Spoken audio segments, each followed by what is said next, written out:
Hi everybody, it's the Vaping Vixen coming to you again today, and I am here to talk to you about the Vamo V5.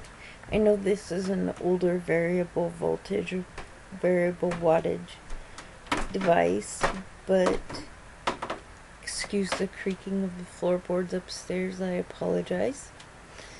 But it is a very good one for fine-tuning of the best smoke possible. You can go from 3.0 volts to 6.0 volts, or you can I can't get it to switch to watts. I don't think you can. But right now I've been sticking around 4.2 because that seems to be my sweet spot. Anyway, and that's what I'm going to stick at for today's review because that's what's good for this juice that I'm using, which happens to be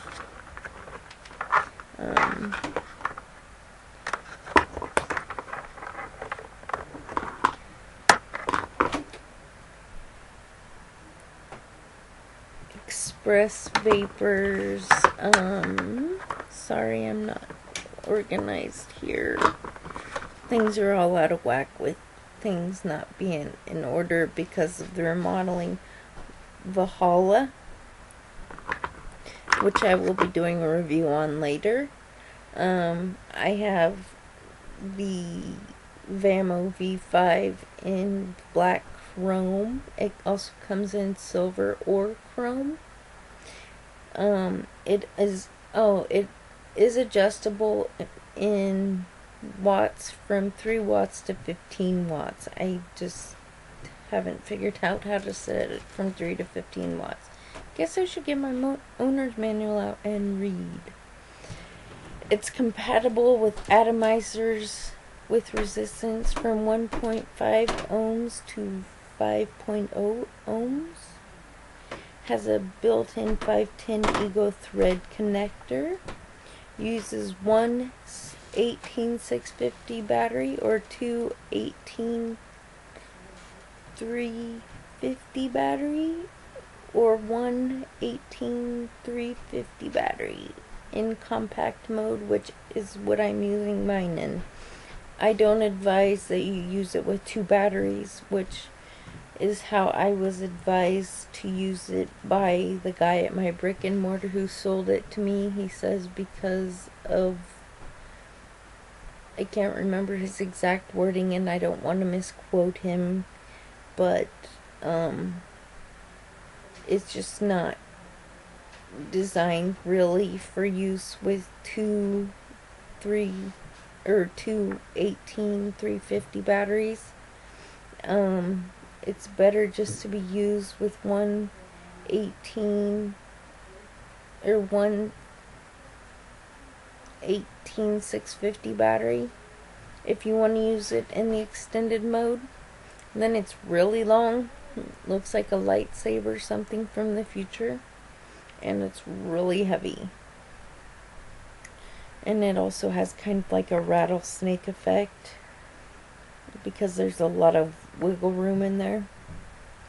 But I prefer using the 18350 battery, the one, and it does use a button top battery.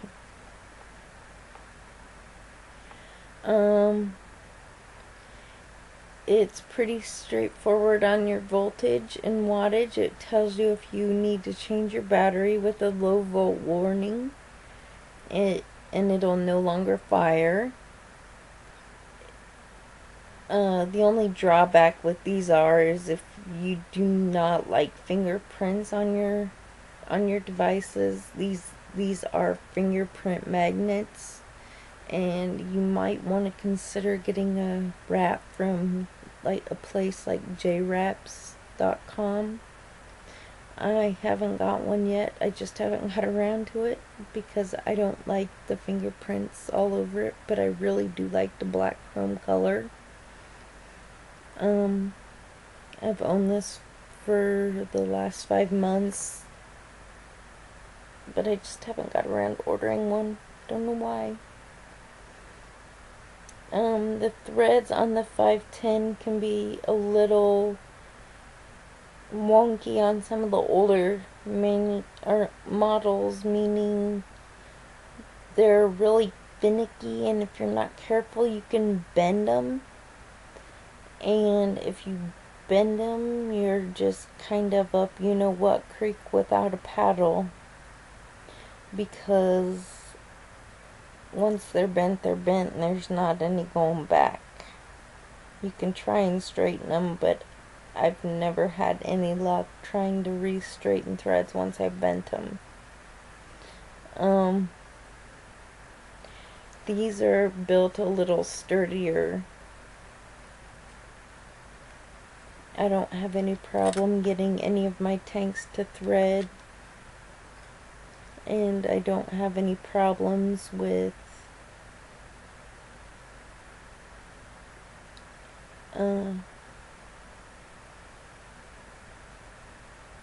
all the claims I've seen out there. I haven't had any problems with that in the 5 months that I've owned it, but shall we see how she vapes?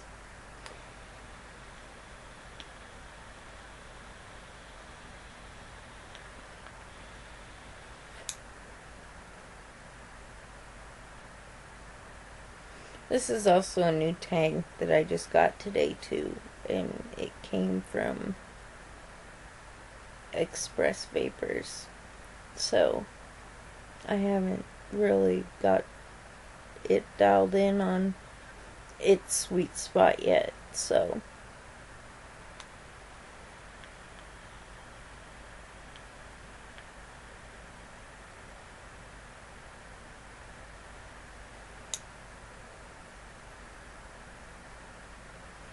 but pretty good vapor production overall. I have other tanks like my Kanger tanks that produce even better vapor.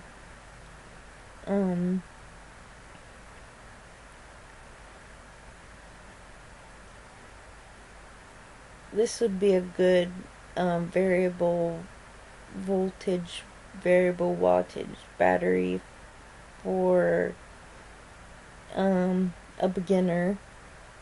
I don't see anything wrong with anybody adding this to their collection if they want to use this as their starter manual. I'll hold this up close and show you like the battery or the buttons and the screen.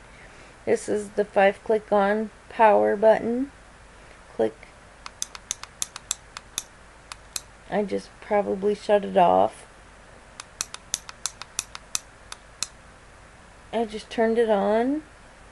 This turns up the power here. Or wait. That turns down the power. This turns up the power. This turns down the power. This turns up the power. Kind of hard to do backwards. But like I said, this wouldn't be a bad little APV for anyone to add to their collection, especially if you're just starting out in the variable voltage, variable wattage world. I would give this an 8 out of a 10, and there you go, the Vamo V5. Enjoy and happy vaping.